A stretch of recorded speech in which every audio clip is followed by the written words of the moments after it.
Quietly nestled at the foot of the Inyo National Forest, the Wild Burro Rescue and Preservation Project sits on 130 acres of high desert in Olancha, California.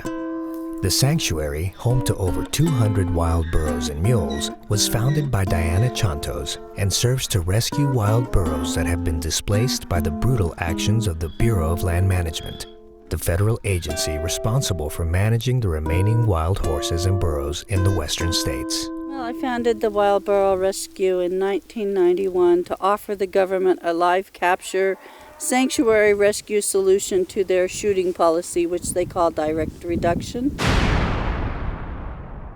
In 1985, I adopted my first wild burros. I read a newspaper article that Death Valley was removing over 7,000 wild burros and they needed homes for them. I grew up with the burro from the time I was 5 years old, and I hadn't had one for many years. It was this big appeal all over the United States to save the burros from Death Valley, but I had no idea that if they weren't saved, they would be shot. The Wild Free-Roaming Horses and Burros Act of 1971 was enacted by Congress to protect the remaining wild burros and horses from capture, branding, harassment, or death.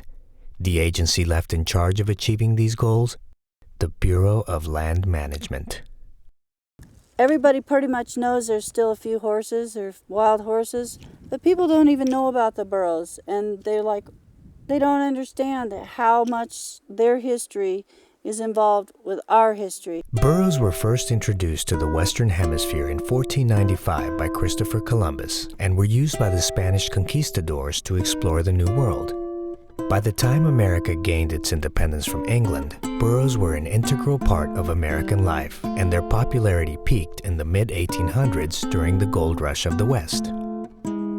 Gold miners preferred the burro to the horse, not only for their great strength and stamina for carrying tools, supplies, ore, and water, but for their extremely sociable disposition and ability to adapt to human companionship. Many miners led their burros without ropes. They simply followed behind their owner. What I really love about burros is they have walked with the meek and the poor and the women and the children. They are not the war animals. They don't march off to war. If they follow the war, they're following the people there to take care of their men who are dying in the war with their horses. As the industrial age took over, the burros were left forgotten and turned loose into the American desert.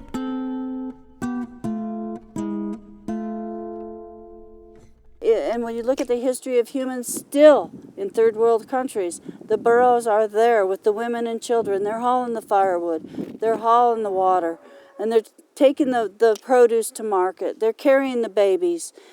And we seem to forget that 5,000 years of servitude are forgotten. I mean, we just forget because we're here in a more prosperous country.